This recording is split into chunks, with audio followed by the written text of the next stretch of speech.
Ang pamilyar na pait ay muling gumapang sa kanyang lalamunan. Kasabay nito ang init na dahan-dahang kumakalat sa kanyang sikmura. Isang init na hindi nakakaginhawa, kundi isang init na parang unti-unting pumapatay sa bawat himaymay ng kanyang pagkatao. Sa bawat araw, mas lalo siyang nanghihina.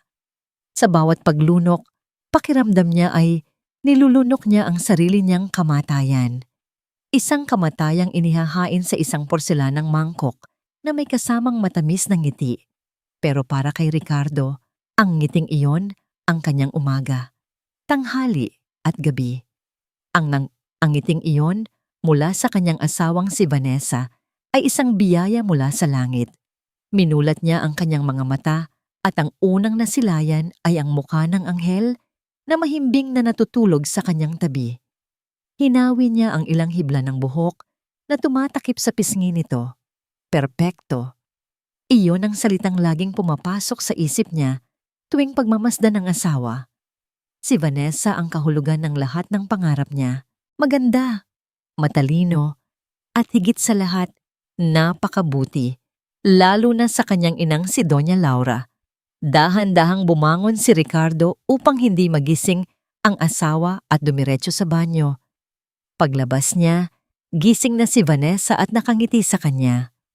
Ang ngiting iyon na kayang magpabago ng pinakamasamang araw. "Good morning, mahal!" Bati nito sa malambing na tinig. "Good morning," sagot niya, at hinalikan ito sa noo. "Ang aga mo yata nagising?" "Pinaghahanda ko na ang herbal medicine ni Mama," sabi ni Vanessa habang bumabangon. "Para mas lumakas siya. Napansin ko kasing mas naging matamlay siya nitong mga nakaraang araw." Napabuntong hininga si Ricardo. Oo nga siguro dala na rin talaga ng edad. Isang dampi ng pag-aalala ang gumuhit sa puso ni Ricardo, ngunit agad din iyong napawi ng paghanga para sa kanyang asawa. Si Vanessa na mismo ang naghahanap ng mga paraan para maalagaan ang kanyang ina. Paano siya hindi magiging masaya? Siya na yata ang pinakamaswerteng lalaki sa buong mundo. Pagkatapos mag-ayos, sabay silang bumaba. Naabutan nila sa kusina ang kanilang kasambahay na si Dalva na naghahanda ng almusal. Sa isang maliit na tray naman sa gilid ay naroon na ang isang mangkok ng maitim at malapot na sabaw, ang gamot, para kay Doña Laura. "Ako na ang magdadala nito kay Mama," magiliw na sabi ni Vanessa. Kinuha ang tray at nginitian si Ricardo. "Kumain ka na, mahal." Tumango si Ricardo at pinanood ang pag-akyat ng asawa. Kahit sa likod nito ay bakas ang pagiging isang perpektong may bahay. Pagkatapos niyang kumain, umakyat siya sa silid ng kanyang ina. Nadatnan niya si Vanessa na inaalalayan si Doña Laura na umupo ng maayos sa kama. Ang mangkok sa side table ay halos wala ng laman. "Ricardo, anak," mahinang tawag ni Doña Laura. Ang boses nito ay tila hirap na hirap lumabas. "Ma, kamusta po ang pakiramdam ninyo?" tanong ni Ricardo. Umupo sa gilid ng kama at hinawakan ng kamay ng ina. Napakalamig ng mga kamay nito at napakaputla ng kanyang mukha. Masigit na nanghina kaysa kahapon. "Anak, si Van?" Sinubukan ni Doña Laura na magsalita. Ang mga mata niya ay nakatuon kay Ricardo. May bahid ng isang emosyon na hindi niya maintindihan. "Huwag na po kayong magsalita, Ma. Baka mapagod kayo," malambing na sabi ni Vanessa habang pinupunasan ang gilid ng labi ng matanda. "Naubos niyo po ang gamot ninyo. Magaling po iyan." Muling sinubukan ni Doña Laura na magsalita. Itinaas niya ang nanginginig na kamay na tila may ituturo, na tila may gustong sabihin, ngunit isang atake ng ubo ang pumigil sa kanya. Napayuko ito at hinabol ang paghinga. Agad siyang inalalaya ni Ricardo. "Ma-okay lang po kayo?" "Sabi ko na nga ba, mahal? Huwag na muna nating piliti magsalita si Mama," sabi ni Vanessa. Ang muka ay puno ng pag-aalala. "Ang mahalaga ay nakainom na siya ng gamot. Magpahinga na po kayo, Ma. Babalik po kami mamaya." Hinalikan ni Ricardo ang kanyang ina sa noo. Magpagaling po kayo, ma. Habang paalis sila sa silid, muli niyang sinulyapan ng ina. Nakatingin ito sa kanya, hindi kumukurap. May luha sa gilid ng mga mata nito. Siguro ay luha ng kasiyahan, isip ni Ricardo. Napakaswerte ninyo kay Vanessa, ma. Hindi niya nakita ang takot sa mga mata nito, ang pagsusumamo, ang desperasyon. Nang magsara ang pinto, tanging ang nakakabinging katahimikan ang naiwan sa silid. Dahan-dahang gumalaw ang mga mata ni Doña Laura mula sa pinto patungo sa walang lamang mangkok sa kanyang tabi. Ang pamilyar na pait ay naroon pa rin sa kanyang dila. Ang lason. Hindi ito gamot. Bulong niya sa katahimikang pumapalibot sa kanya. Isang tinig na walang sino man ang nakarinig.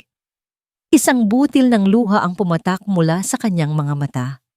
Ito ang papatay sa akin. 15 taon na siyang nagsisilbi sa pamilya de la Vega. Kilala ni Dalva ang bawat sulok ng mansyon, ang bawat tunog ng mga yabag sa pasilyo, ang bawat halakhak at hikbi na narinig ng mga pader nito. Ngunit sa nakalipas na mga buwan, isang bagong katahimikan ang bumalot sa tahanan. Isang katahimikang nakakabingi at nakakakilabot. Nagsimula ang lahat ng unti-unting manghina si Doña Laura. Noong una, inakala ng lahat na dala lang ito ng kanyang edad. Ngunit para kay Dalva, na araw-araw nakasama ang matanda, may mali. May ibang dahilan. At ang dahilan na iyon ay may matamis na ngiti at malambing na boses. Habang naglilinis siya sa silid ni Doña Laura kaninang umaga, naramdaman niya ang titig nito. Nakahiga lang ang matanda, nakatingin sa kanya na tila may gustong sabihin ngunit walang lakas na bumigkas. Ang mga mata nito ay lumipat sa direksyon ng isang paso ng halaman sa may bintana. Isang magandang orchid na ngayon ay naninilaw at nalalanta. Nagtaka siya. Paanong mamamatay ang halaman gayong araw-araw niya itong dinidiligan? At kanina lang, nasagot ang kanyang tanong. Maaga siyang pumasok ulit sa silid at mula sa bahagyang bukas na pinto, natigilan siya. Nakita niya si Doña Laura. Hirap na bumangon. Hawak ang mangkok ng gamot na iniwan ni Vanessa. Maingat at nanginginig ang mga kamay. Ibinuhos ng matanda ang maitim na sabaw sa paso ng orchid. Napasinghap si Dalva at mabilis na nagtago. Ang puso niya ay kumakabog ng napakabilis.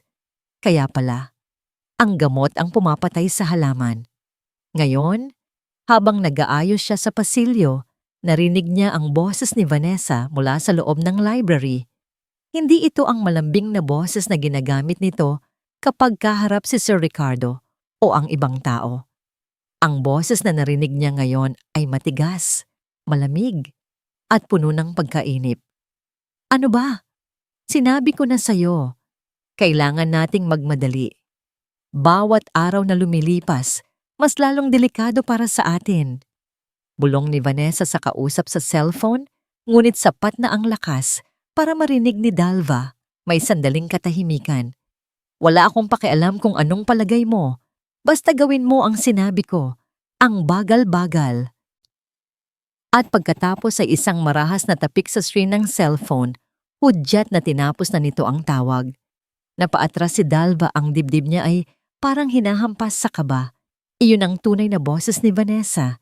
Iyon ang tunay na kulay ng babaeng pinagkakatiwalaan ng buong pamilya.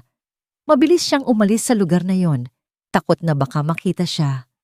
Kinagabihan, habang tinutulungan niyang mag-ayos si Doña Laura para matulog, naramdaman ni Dalva ang mahigpit na paghawak nito sa kanyang kamay. Ang pagkakahawak, bagamat mahina, ay puno ng desperasyon. Tumingin si Doña Laura sa kanyang mga mata, isang tingin na tumatagos sa kaluluwa. At sa isang tinig na halos pabulong, nagsalita ito. "Huwag mo akong iwan, Dalva," sabi ng matanda. May namumuong luha sa mga mata. "Nagtitiwala ako sa'yo." Isang mainit na likido ang dumaloy sa puso ni Dalva. Hindi ito awa, kundi determinasyon. Sa sandaling iyon, Ang lahat ng kanyang pagdududa ay naging isang matibay na katotohanan at ang takot niya ay napalitan ng isang tungkulin. Hindi po, senyora, sagot ni Dalva, hinigpitan din ang hawak sa kamay ng matanda. Hindi ko po kayo iiwan. Nang lumabas siya ng silid, ang puso'y puno ng bagong tapang, halos mabangga niya si Vanessa sa pasilyo. Gabi na, Dalva. Bakit ngayon ka lang lumabas sa kwarto ni Mama?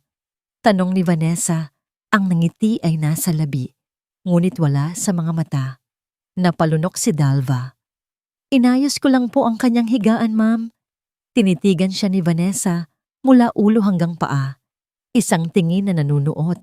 Isang tingin na tila binabasa ang lahat ng sikreto sa kanyang isipan. Isang tingin na nagsasabing, alam ko ang iniisip mo. Mag-ingat ka. Pagkatapos ng ilang segundong nakakakilabot, muling ngumiti si Vanessa. Mabuti naman. Siguraduhin mong komportable siya. Magpahinga ka na. Tumango lang si Dalva at mabilis na naglakad palayo. Ramdam pa rin ang malamig na titig ni Vanessa sa kanyang likuran. Kailangan niya ng patunay. Isang bagay na hindi kayang baliktarin ng matatamis na salita. Hating gabi na nang simulan niyang ilabas ang mga basura mula sa bawat silid. Ito ang gawain niya gabi-gabi. Pero ngayon, may iba siyang pakay. Nang kunin niya ang basura mula sa maliit na basurahan sa personal na study room ni Vanessa, maingat niyang sinuri ang laman nito. Mga nagamit na tissue, mga balat ng candy, mga resibo, at isang bagay na kumislap sa ilalim ng ilaw. Dahan-dahan, kinuha niya ito. Isang maliit na bote ng salamin, mas maliit pa sa kanyang hinliliit. Wala itong anumang etiketa o pangalan. Binuksan niya ito. May natira pang kaunting pulbos sa loob, kulay itim kape. Itinapat niya ito sa kanyang ilong. Mayroon itong kakaibang amoy, tulad ng pinatuyong dahon at lupa. Ang kulay, ang amoy. Nabitawan niya ang bote sa gulat. Ang puso niya ay tumigil sa pagtibok. Ito ang nasa mangkok. Sigurado siya. Ang pulbos na ito ang inihahalo sa gamot ni Doña Laura. Nanginginig ang mga kamay. Pinulot ni Dalva ang maliit na bote at mahigpit na ikinuyom sa kanyang palad. Hawak niya ngayon ang unang katibayan. Hawak niya ang lason. Nanginginig ang mga kamay ni Dalva habang mahigpit na hawak ang maliit na bote. Ito na. Ang unang katibayan. Isang bagay na pisikal at totoo. Hindi lamang isang hinala o kutob. Ngunit kasabay ng bigat ng bote sa kanyang palad ay ang bigat ng katotohanan sa kanyang dibdib. Ano ang gagawin niya dito? Hindi niya pwedeng basta-basta ipakita ito kay Sir Ricardo. Sasabihin lang ni Vanessa na basura ito o pabango o kung anong kasinungalingan ang kayang buuin ng matamis nitong dila. At si Sir Ricardo, sa pagiging bulag sa pag-ibig ay maniniwala. Kailangan niya ng pruweba na hindi kayang pasinungalingan. Biglang pumasok sa isip niya ang kanyang pamangkin, si Marco. Nag-aaral ito ng chemistry sa isang kolehiyo sa Maynila. Baka sakaling matulungan siya nito. Kinabukasan, humingi siya ng permiso na lumabas sandali para mamalengke, isang karaniwan niyang gawain. Pero bago umalis, maingat niyang kinuha ang halos lahat ng natitirang pulbos mula sa bote at isinilid sa isang maliit na piraso ng plastik bago binalot sa panyo. Ang bote mismo ay maingat niyang ibinalik sa basurahan ni Vanessa. Tinitiyak na nasa ilalim ito ng ibang mga papel para hindi agad mapansin. Sa palengke, sa gitna ng sigawan ng mga tindera at amoy ng sari-saring paninda, palihim niyang sinenyasan si Marco sa kanilang tagpuan. Ang pamangkin niya ay isang binatang payat at mukhang laging nag-aalala. Tita, ano po itong biglaan? Tanong ni Marco. Inabot ni Dalva ang panyo. Marco, anak, kailangan ko ng tulong mo. Pakiusap, malaki itong pabor. Nagtatakang binuksan ni Marco ang balot. Nakita niya ang maitim na pulbos. Ano po ito, tita? Hindi ko alam. Nanginginig na sabi ni Dalva. Gamot daw. Pero may masama akong kutob. Pwede mo bang suriin sa laboratorio ninyo?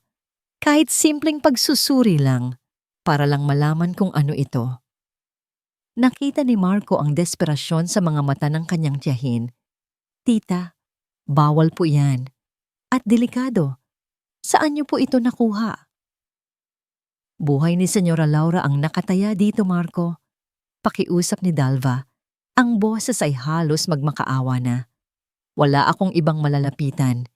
Ikaw lang ang pag-asa ko. Napabuntong hininga ang binata. Sige po, tita. Susubukan ko.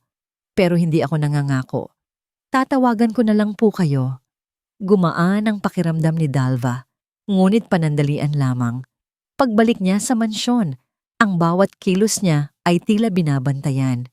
Lalo na nang makasalubong niya si Vanessa. Namalengke ka raw, Dalva? Tanong nito, nakangiti. Opo, ma'am. Naubos na po kasi ang bawang. Isang simpleng kasinungalingan, pero sa lalamunan niya, parang napakahirap lunukin. Kinagabihan, habang naglilinis, sinubukan niyang kausapin si Ricardo na nagbabasa ng dyaryo sa sala. Buong lakas siyang naghahanap ng tamang mga salita. Sir Ricardo, panimula niya. O Dalva, bakit? Sagot nito, hindi inaalis ang tingin sa binabasa. Napansin ko lang po, parang mas mabilis pong manghina. Si Senyora Laura nitong mga nakaraang araw, baka po kailangan na natin siyang dalhin sa ibang doktor? Sa wakas, ibinaba ni Ricardo ang dyaryo at tiningnan siya. Pero ang tingin nito ay hindi puno ng pag-aalala, kundi ng bahagyang pagkainis. Dalva, alam kong nag-aalala ka. Pero si Vanessa na ang bahala sa lahat. May tiwala ako sa kanya. Siguro ay napaparanoid ka lang. Sabi nito sa mahinahong tono. Huwag kang mag-alala ng sobra. Para siyang binuhusan ng malamig na tubig. Napayuko na lamang siya. Pasensya na po, sir. Walang maniniwala sa kanya.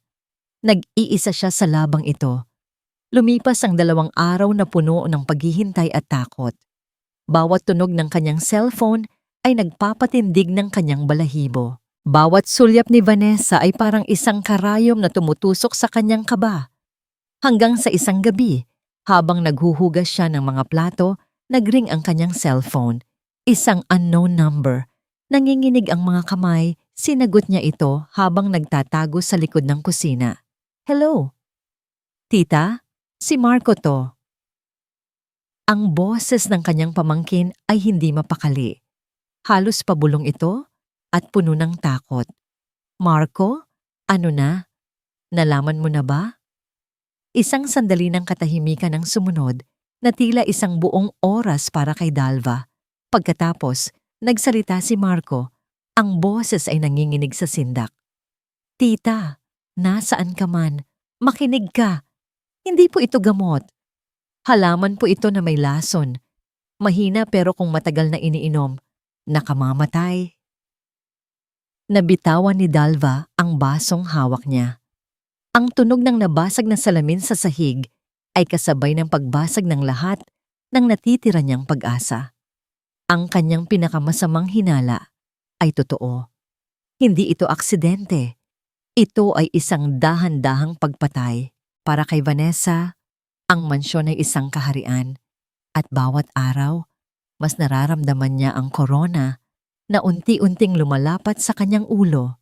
Ang bawat muebles, bawat mamahaling kurtina, bawat piraso ng porselana ay tila bumubulong ng kanyang pangalan. Halos perpekto na ang lahat. Halos. May isang mantsa sa kanyang perpektong mundo. Isang maliit, halos hindi kapansin-pansin na dumi na pilit sumisira sa kanyang obra maestra. Ang pangalan ng mantsang iyon ay Dalva. Nararamdaman niya ang mga mata nito, ang mga titig na puno ng pagdududa. Isang pipitsuging kasambahay na nagkakaroon ng lakas ng loob na kwestiyonin siya. Nakakainsulto. Nakakatawa. Pero higit sa lahat, delikado. Habang dumadaan siya sa tapat ng silid ni Doña Laura, napansin niyang bukas ang pinto ng aparador nito. Sa loob, nakadisplay ang koleksyon ng alahas ng matanda. Lumapit siya at kinuha ang isang kwintas na may batong esmeralda. Malamig ito sa kanyang palad at mabigat. Kasing bigat ng alaala na pilit niyang tinatalikuran. Bigla, wala na siya sa mansyon. Nasa isang mumurahing restaurant siya. Maraming taon na ang nakalipas. Kaharap niya si Anton, ang lalaking inakala niyang mamahalin siya habang buhay. "Hindi tayo bagay, Vanessa," sabi nito. Hindi man lang makatingin sa kanyang mga mata. "Mayaman kami. Ikaw, alam mo na." Dahil lang ba doon? Nanginginig niyang tanong. Hindi lang doon. Malamig na sagot ni Anton. "Iyon ang lahat. Paano kita ipapakilala sa pamilya ko? Paano tayo mabubuhay?" At sa isang iglap, iniwan siya nitong mag-isa, basag ang puso at walang-wala. Sa gabing iyon, isinumpa niya, hindi na siya muling magiging mahirap, hindi na siya muling iiwanan. Gagamitin niya ang lahat, gagawin niya ang lahat para makuha ang kapangyarihan at yaman na ipinagkait sa kanya ng mundo. Isinara niya ng marahan ang kanyang palad, ikinukuyom ang malamig na esmeralda. Hindi na mauulit iyon, bulong niya sa sarili. Hinding-hindi na. Isinilid niya ang kwintas sa kanyang bulsa. Nagsimula na ang kanyang plano. Kinagabihan, natagpuan niya si Ricardo sa study room nito.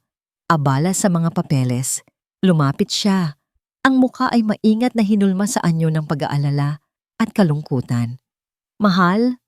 Malambing niyang tawag. Agad na napatingin si Ricardo. "Vanessa?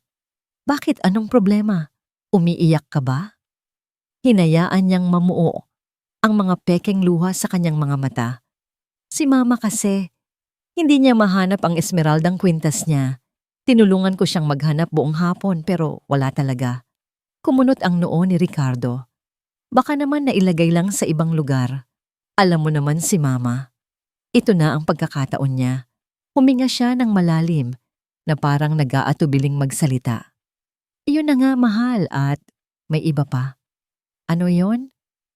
Kanina kasi, habang naghahanap kami, parang may sinabi siya." Sabi niya, pinanginginig ang boses. Hindi malinaw, pero parang ipinapahiwatig niya na ako ang dapat tanungin kung nasaan ang kwintas, na baka ako ang kumuha. Isang butil ng luha ang pumatak sa kanyang pisngi. Isang obra maestra ng kasiningan. Agad na tumayo si Ricardo at niyakap siya. "Ano? Imposible. Baka naman na mali ka lang ng dinig, mahal." "Sana nga." Humikbi siya sa dibdib nito. "Pero Ricardo, natatakot na ako para sa kanya. Paano kung nagsisimula na siyang makalimot o mag-isip ng mga bagay na hindi totoo? At natatakot din ako para sa sarili ko. Paano kung sa susunod, sa harap na ng ibang tao niya ako pagbintangan?" Naramdaman niya ang paghigpit ng yakap ni Ricardo. Ang galit para sa kanya, ang awa para sa kanya, lahat ay nasa mga bisig nito. "Shh! Huwag mong isipin iyan," sabi ni Ricardo. Ang boses ay matigas at puno ng determinasyon. "Hindi ko hahayaang mangyari iyon. Kakausapin ko si Mama at poprotektahan kita, kahit kanino. Pangako iyan." Hinalikan siya nito sa noo. Sa loob-loob niya napangiti si Vanessa. Ang pader ng pagkabulag ni Ricardo ay mas matibay pa kaysa sa inaakala niya. At siya, si Vanessa, ang arkitekto nito. Habang naglalakad pabalik sa kanilang silid, napadaan siya sa bintanang nakatanaw sa hardin. Sa ilalim ng ilaw ng buwan, may naaninag siyang 2 anino. Si Doña Laura nakaupo sa kanyang wheelchair at si Dalva nakayuko at may ibinubulong sa matanda. Napatigil si Vanessa. Pinanood niya ang dalawa. Ang inutil na matanda at ang pakialamerang katulong. Nag-uusap, nagpaplano. Ngunit sa halip na makaramdam ng kaba, isang malamig na determinasyon ang gumapang sa kanyang sistema. Isang ngiti ang sumilay sa kanyang mga labi. Isang nangiting hindi aabutin ng kanyang mga mata. Oras na para tapusin ang lahat ng ito. Halaman. Isang lason na mula sa halaman. Ang mga salita ng kanyang pamangkin ay paulit-ulit na umalingaw-ngaw sa isipan ni Dalva. Simula ng gabing iyon, hindi na siya mapakali. Bawat sulok ng hardin ay tinitingnan niya. Bawat dahon, bawat bulaklak, sinusubukan hulaan kung alin dito ang nagtataglay ng kamandagan. Ngunit walang kakaiba sa hardin. Puro rosas, gumamela, at santan. Mga halamang araw-araw niyang nakikita. Imposibleng dito manggaling iyon. Kailangan niyang malaman kung anong uri ng halaman iyon. Isang halamang bihira, isang halamang hindi basta-basta matatatagpuan, at bigla, isang alaala ang pumasok sa kanyang isip. Ang yumaong asawa ni Doña Laura, si Don Alfonso, isang batikang botanist. Mahilig itong mangolekta ng mga kakaibang halaman mula sa iba't ibang bansa. Mayroon itong sariling silid-aklatan kung saan nakatago ang lahat ng kanyang mga tala.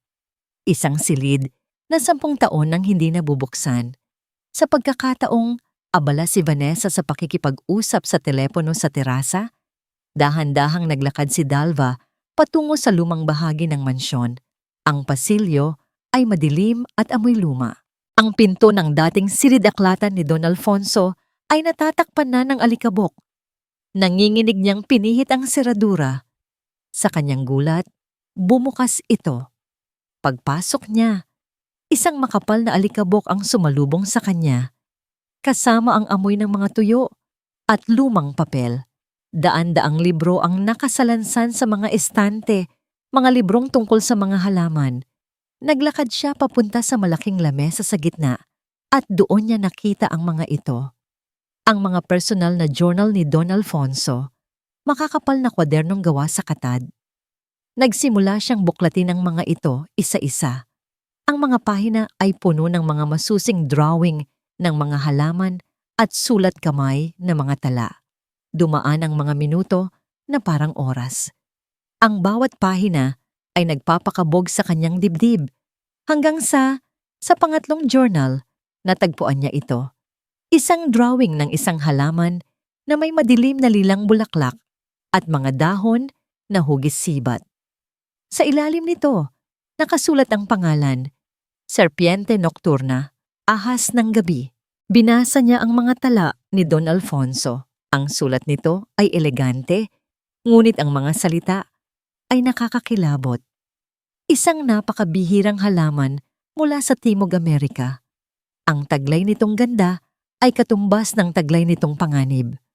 Ang katas mula sa mga ugat nito, kapag pinatuyo at ginawang pulbos, ay isang mabisang lason. Mabagal ang epekto, unti-unting pinahihina ang puso at baga.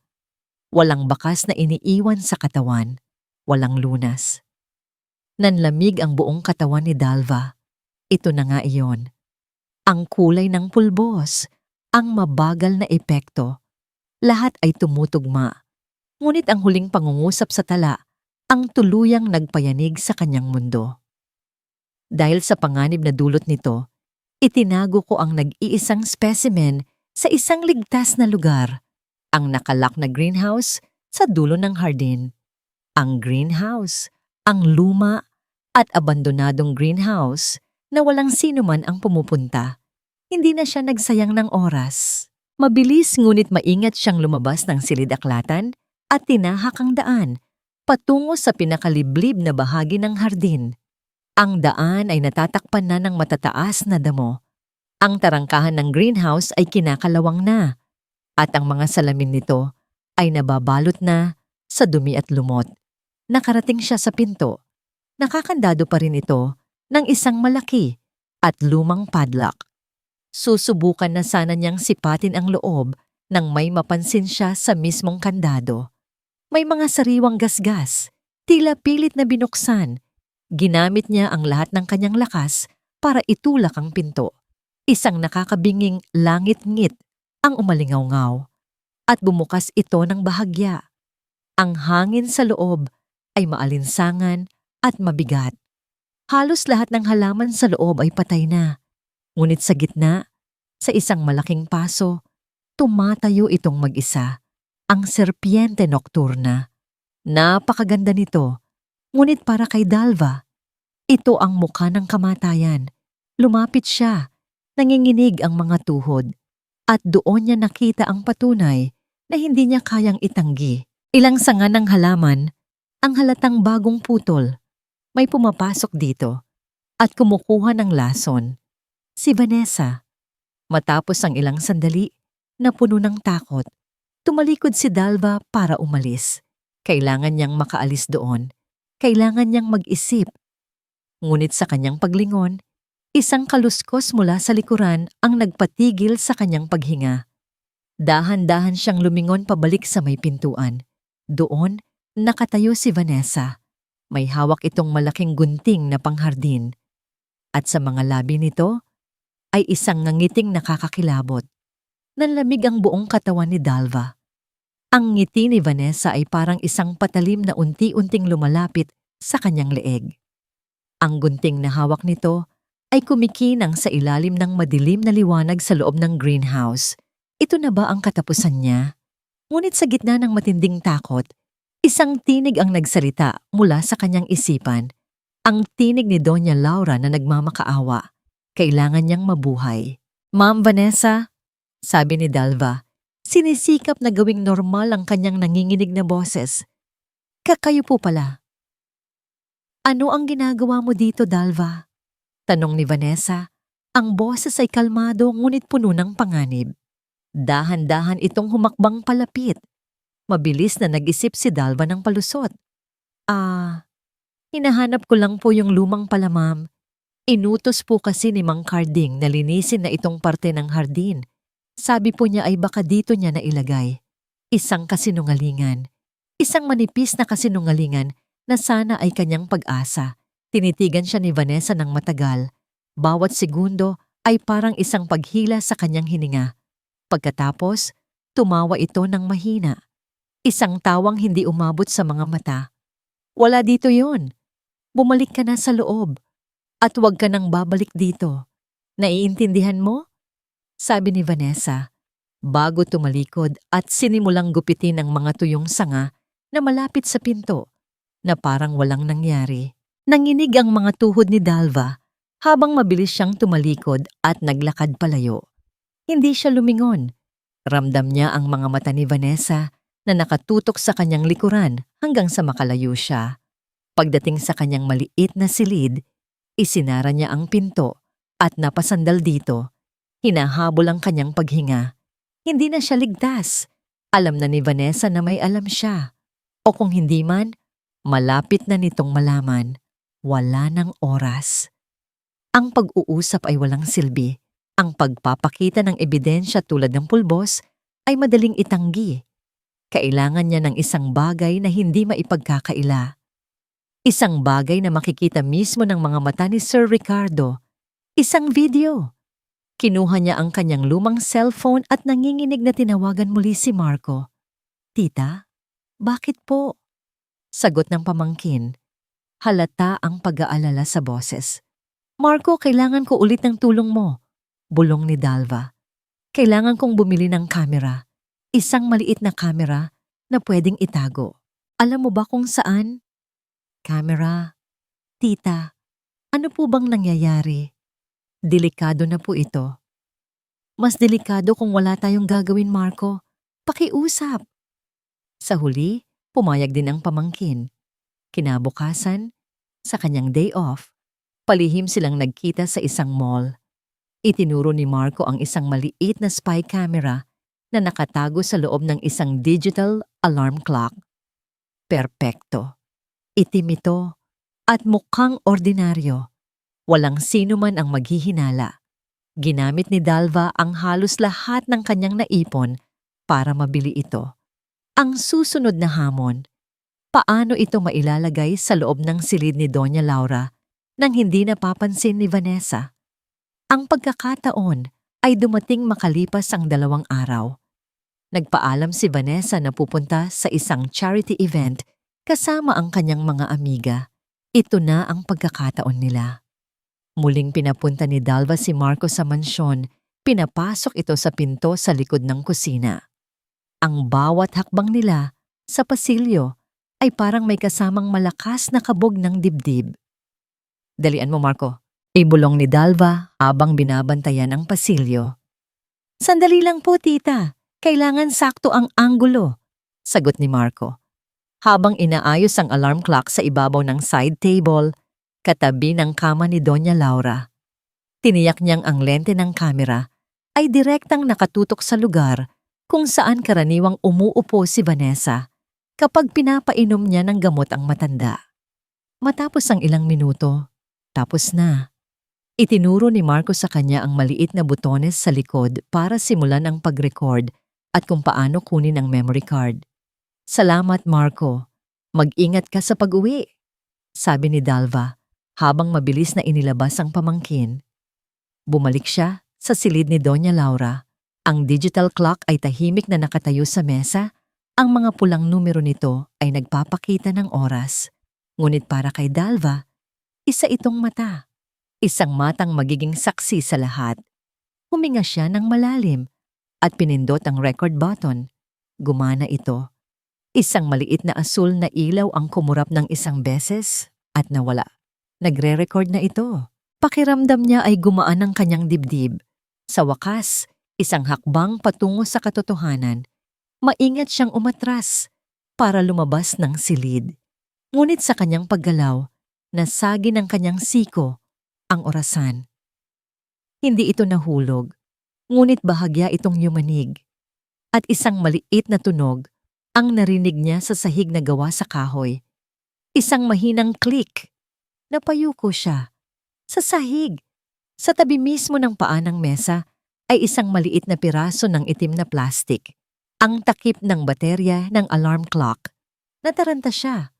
Mabilis niya itong pupulutin sana nang marinig niya ang tunog ng isang sasakyan sa labas, si Vanessa. Mas maaga itong umuwi kaysa sa inaasahan. Walang oras. Kinailangan niyang umalis sa silid bago siya maabutan. Sa huling sulyap, ang mga mata niya ay napako sa maliit na piraso ng plastik sa sahig. Isang maliit na pagkakamali. Isang piraso ng ebidensya na maaaring sumira sa lahat ng kanyang pinaghirapan. Isang bigat ang dumagan sa dibdib ni Ricardo habang pinagmamasdan ang kanyang ina na natutulog. Sa ilalim ng malabong ilaw ng lampara, mas lalo itong naging mukhang marupok at mahina. Ang mga salita ni Vanessa kagabi ay bumalik sa kanyang isipan. Mga salitang puno ng luhang pag-aalala. Mahal, hindi ko na kaya, sabi nito habang yakap-yakap niya.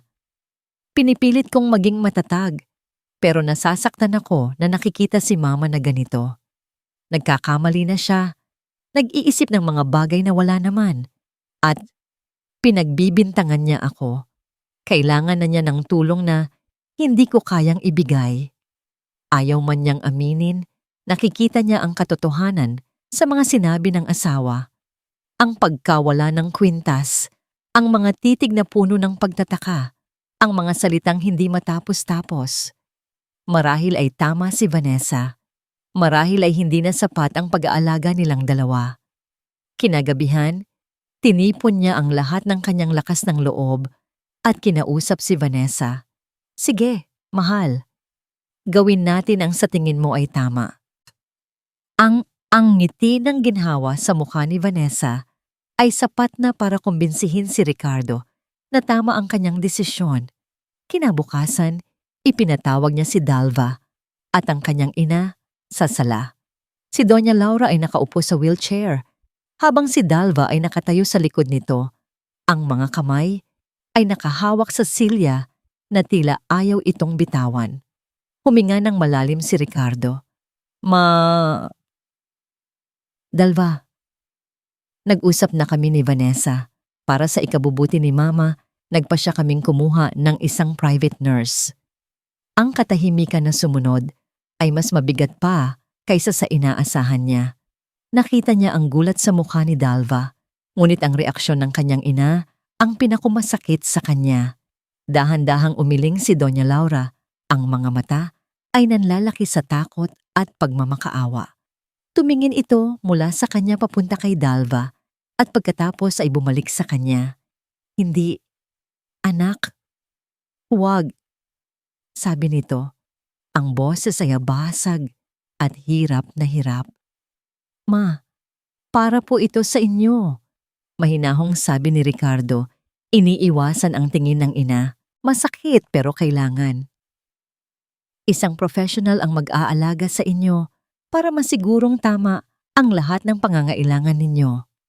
At para makasiguro tayo na hindi ka na masyadong mapapagod, Dalva, dagdag ni Vanessa na lumapit at hinawakan ang balikat ni Ricardo. Ang boses nito ay puno ng pagkalinga. Mula ngayon, ang nurse na ang bahala sa lahat ng bagay sa loob ng silid ni Mama. Pwede ka nang mag-focus sa ibang gawain sa bahay. Iyon na yon. Ang hatol, isang magalang na paraan para sabihing bawal ka nang pumasok. Nakita ni Ricardo ang pagbagsak ng mga balikat ni Dalva. Ang pag-asa sa mga mata nito ay biglang naglaho. Tumango lamang ito, walang sinabi. Ngunit ang kanyang katahimikan ay sumisigaw ng pagkatalo. Dumating ang nurse kinahapunan. Isang babaeng nasa katanghalian ng edad. Mukhang istrikto pero mahusay. Pangalan niya ay Nurse Reyes. Agad nitong inasikaso ang lahat. Bago magsara ang pinto ng silid, nahagip ng tingin ni Ricardo ang huling sulyap sa pagitan ng kanyang ina at ni Dalva. Isang tingin ng pamamaalam at kawalan ng pag-asa. Sa labas ng nakasarang pinto, tumayo si Dalva na parang isang estatwa. Ang isip niya ay lumilipad sa loob. Ang kamera na nag-iisa na niyang pag-asa ay nandoon sa loob, nagre-record. Pero paano niya ito makukuha? Isang pader na ngayon ang nakaharang sa kanya. Isang pader na nagngangalang Nurse Reyes. Sa loob ng silid, ang pag-aalaga ay nagsimula na. Ipinaupo ni Vanessa si Doña Laura sa kama.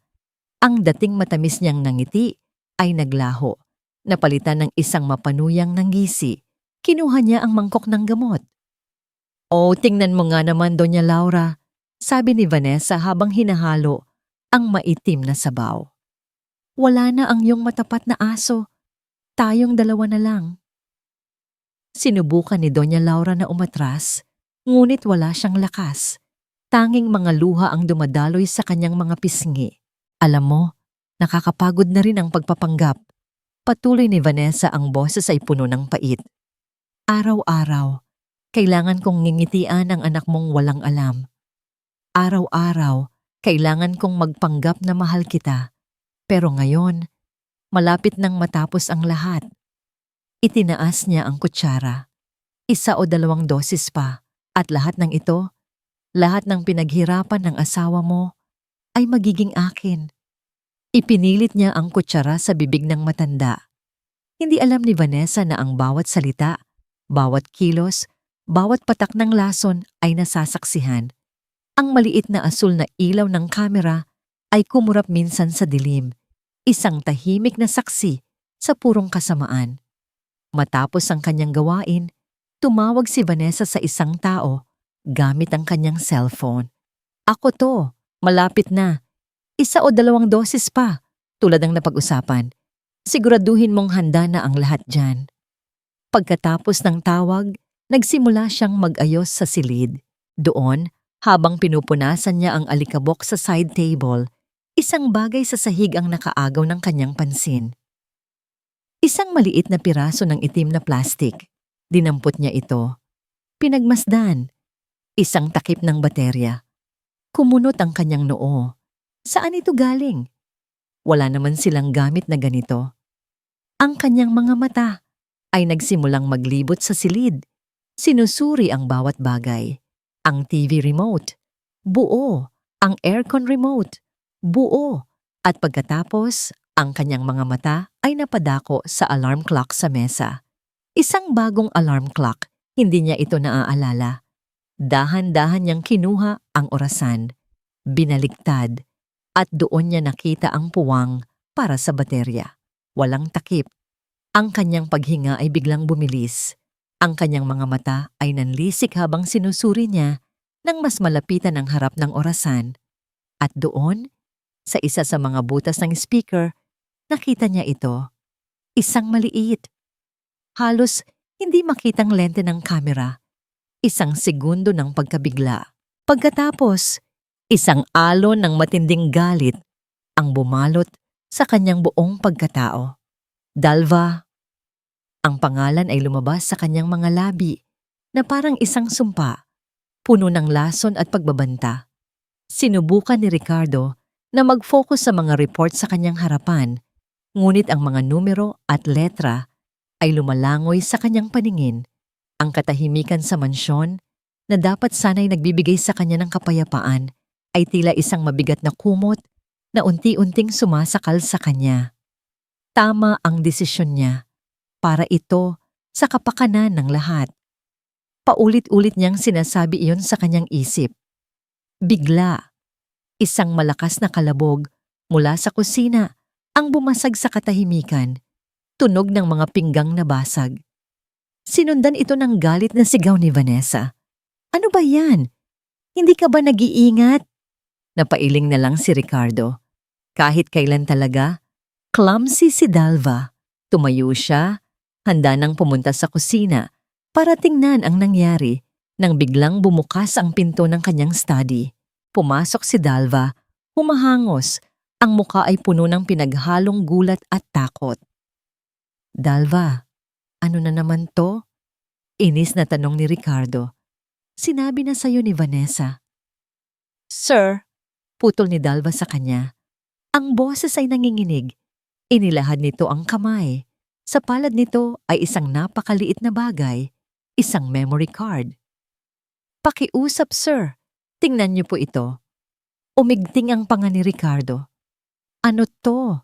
Dalva, tapos na tayo sa usapang ito. Hindi ka na dapat nakikialam dito. Para sa iyong ina, sir. Pagmamakaawa ni Dalva, ang mga mata ay nagsusumamo. Para po kay Senyora Laura, 5 minuto lang po. Kung pagkatapos niyo pong mapanood, ay sa tingin niyo ay nababaliw ako, handa po akong umalis ngayon din. Pakiusap. Ang pagbanggit sa kanyang ina at ang desperasyon sa mukha ng kanilang matapat na kasambahay ay nag-iwan ng maliit na butas sa pader na itinayo ni Vanessa sa kanyang isipan. May kung anong puwersa ang nag-udyok sa kanya na kunin ang memory card. Fine. Matigas niyang sabi. Gagawin ko to para lang patunayan sa'yo na mali ka. Isinara niya ang pinto ng may puwersa. Padabog siyang umupo at isinaksak ang memory card sa kanyang laptop. Isang video file lang ang laman. Iplinay niya ito. Handa nang tawanan ang kung anuman ang ebidensya na nakuha ni Dalva. Ang unang lumabas ay ang pamilyar na itsura ng silid ng kanyang ina. Kuha mula sa isang kakaibang anggulo, mula sa side table. Walang tao. Tumagal ito ng ilang minuto. Ano to? Kalokohan.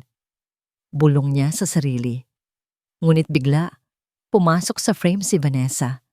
At sa isang iglap, nagbago ang lahat. Ang mukha ng kanyang asawa ay hindi ang mukhang kilala niya. Wala ang malambing na ngiti. Wala ang maamong mga mata. Ang naroon ay isang malamig at mapanuyang ekspresyon. Narinig niya ang bawat salita na sinabi nito sa kanyang inang walang kalaban-laban. Wala na ang iyong matapat na aso. Nakakapagod na rin ang pagpapanggap. Ang paghinga ni Ricardo ay huminto. Ang kanyang mga kamay ay nanlamig. At pagkatapos ay ang pinakamasakit na mga salita. 1 o 2 dosis pa at lahat ng ito ay magiging akin. Napanood niya na parang nanonood ng isang horror movie na siya mismo ang bida. Kung paano sa pilitang isinubo ni Vanessa ang kutsara sa bibig ng kanyang ina. Narinig niya ang tawag nito sa telepono sa isang kasabwat. Ang bawat salita ay isang punyal na sumasaksak sa kanyang puso. Ang bawat imahe ay isang lason na gumagapang sa kanyang buong sistema. Sinisira ang lahat ng kanyang pinaniniwalaan. Ang mundo niya ay gumuho. Ang babaeng pinakamamahal niya, ang anghel na pinakasalan niya, ang pundasyon ng kanyang kaligayahan, ay isang halimaw. At siya, sa kanyang pagkabulag, ay ang tumulong dito. Siya ang nagbigay dito ng susi sa silid ng kanyang ina. Nang matapos ang video, Wala siyang ginawa kundi tumitig sa blankong screen. Paulit-ulit niyang nireplay ang video sa kanyang isip, hindi makapaniwala. Ayaw maniwala. Isang tunog ang kumawala sa kanyang lalamunan. Isang tunog ng matinding sakit at pagsisisi. Napayuko siya sa mesa. Ang kanyang mga balikat ay nanginginig.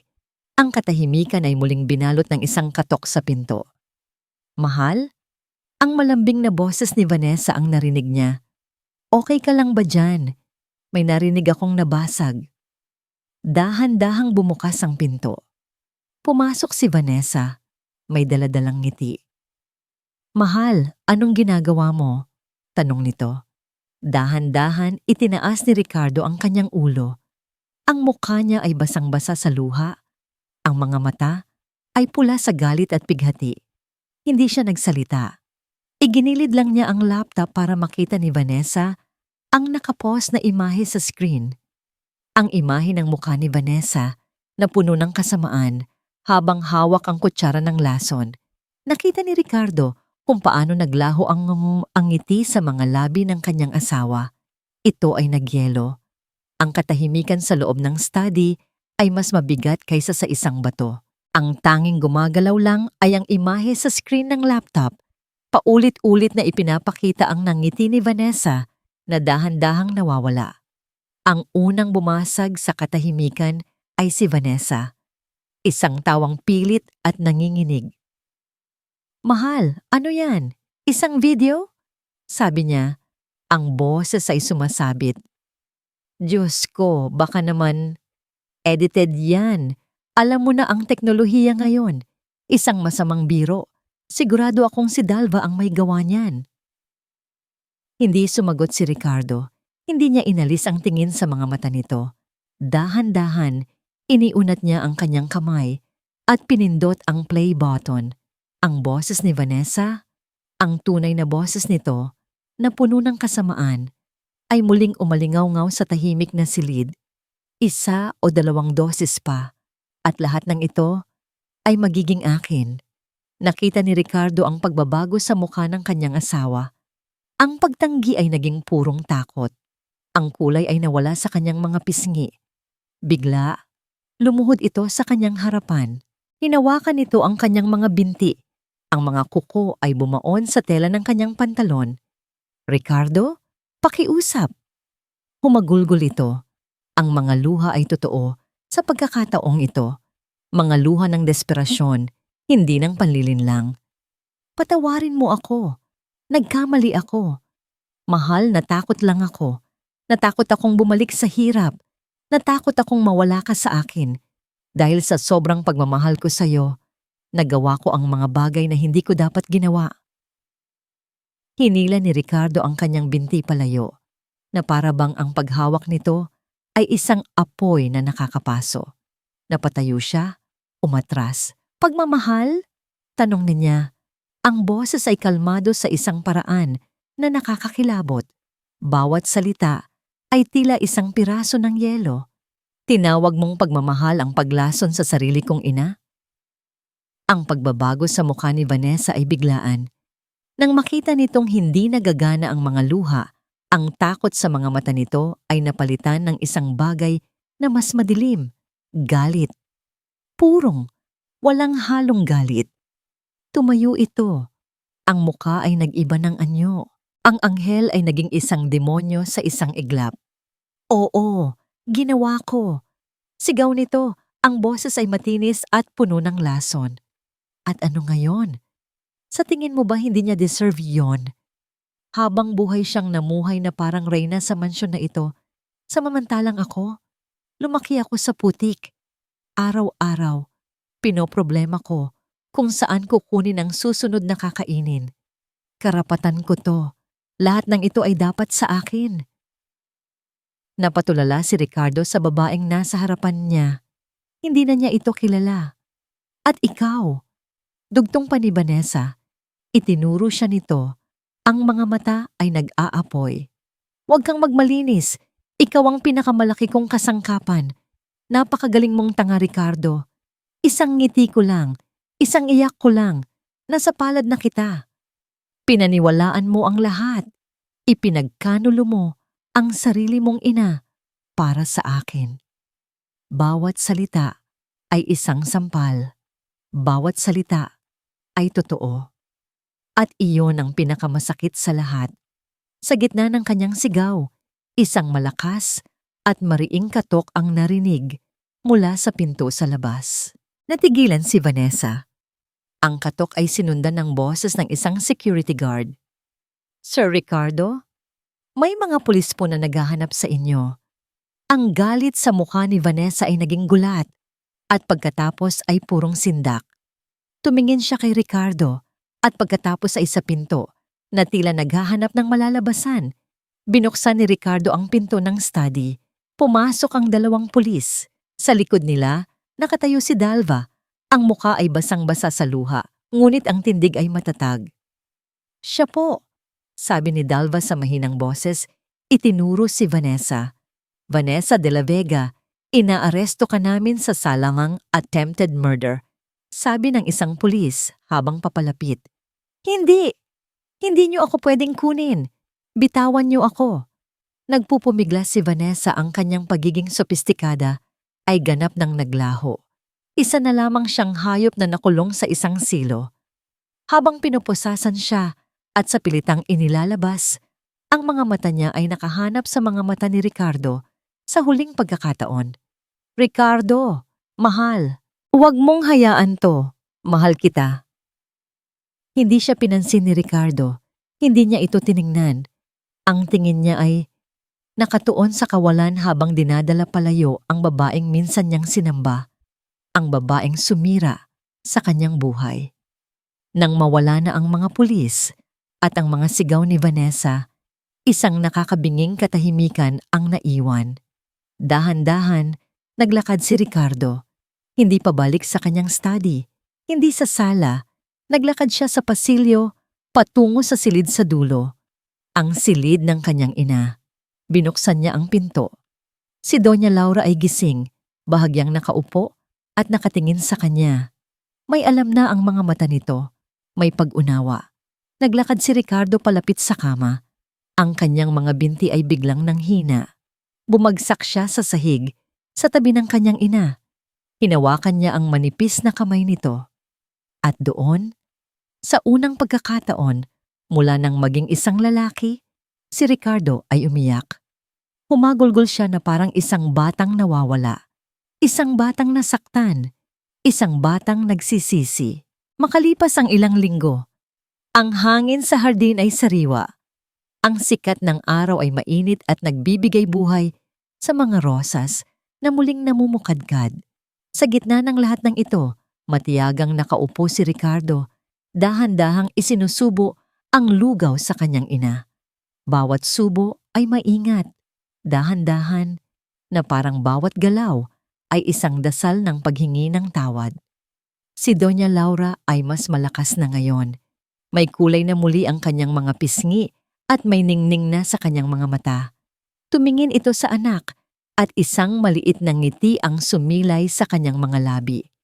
Masarap ito, anak, sabi niya. Ang boses ay mahina pa rin, ngunit malinaw. Tumangulang si Ricardo, hindi makapagsalita. Ang bigat ng kasalanan ay naroon pa rin sa kanyang dibdib. Isang anino na sumusunod sa kanya kahit sa pinakamaliwanag na araw. Pagkatapos kumain, nanatili sila sa hardin. Ang katahimikan sa pagitan nila ay hindi na nakakabingi, kundi isang espasyo para sa mga bagay na hindi masabi ng mga salita. Sa di kalayuan, nakatayo ang abandonadong greenhouse, isang paalala ng kasamaang minsang nanahan sa lugar na yon. Ma, sa wakas ay nagsalita si Ricardo. Ang boses ay basag. Patawarin niyo po ako. Sa lahat ng nagawa ko, sa lahat ng hindi ko nagawa, nabulag po ako. Iniabot ni Doña Laura ang kanyang kamay at hinawakan ang kamay ng anak. Ang balat nito ay manipis at kulubot, ngunit ang hawak nito ay matatag. Alam mo, Ricardo, panimula ng matanda, ang tingin ay nasa malayo. Ang iyong ama, mahal na mahal ko siya. Sobra. Minsan, Sa sobrang pagmamahal ko, hindi ko na nakikita ang kanyang mga pagkakamali. May mga desisyon siyang ginawa para sa kumpanya na muntik ng ikalugi natin. Pero ipinagtanggol ko pa rin siya dahil mahal ko siya. Tumingin ito sa mga mata ni Ricardo, isang tingin na puno ng pag-unawa. Ang pag-ibig, Ricardo, minsan ito ang pinakamagandang salamin, pero minsan ito rin ang pinakamakapal na piring. Pinatawad na kita, anak. Matagal na. Ang kailangan mo ngayon ay patawarin ang sarili mo. Ang mga salitang yon ay parang isang susi na nagbukas sa huling harang sa puso ni Ricardo. Doon, sa ilalim ng sikat ng araw, ang mga luhang dumaloy sa kanyang mga pisngi ay hindi na luha ng pighati, kundi luha ng paglaya. Kinagabihan, ipinatawag niya si Dalva sa sala. Ang matapat na kasambahay ay lumapit, puno ng paggalang. "Dalva," sabi ni Ricardo, isang ngiti na may bahid pa rin ng lungkot ang nasa kanyang labi. Inabot niya rito ang isang maliit na sobre. "Hindi ito bayad para sa ginawa mo. Walang katumbas na halaga ang pagliligtas mo sa buhay ng aking ina at sa buhay ko. Sir, hindi ko po kailangan. Tanggapin mo." Mahinahon niyang sabi. "Ito ay pasasalamat at higit sa lahat, gusto kong malaman mo na mula ngayon, hinding-hindi ka na namin ituturing na kasambahay lamang. Bahagi ka na ng pamilyang ito." Naluha si Dalva.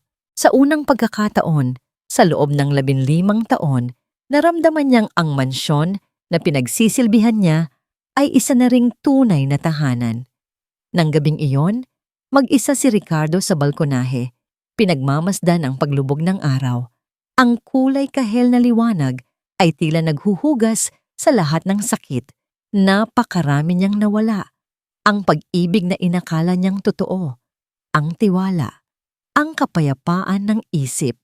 Ngunit sa gitna ng lahat ng nawala, mayroon din siyang natagpuan.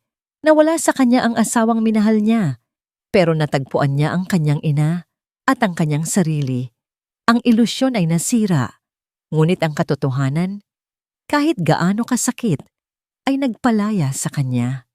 Habang iniisip niya ang lahat ng ito, biglang nag-ring ang kanyang cellphone. Isang pangalan ang lumabas sa screen, isang pangalan ng isang matalik na kaibigan mula sa kolehiyo na matagal na niyang hindi nakakausap. Napatingin siya sa papadilim na kalangitan kung saan ang mga unang bituin ay nagsisimula ng sumilip. Isang bagong simula, isang bagong kabanata. Huminga siya ng malalim, isang ngiti, isang totoong nangiti sa unang pagkakataon ang sumilay sa kanyang mga labi. At sinagot niya ang tawag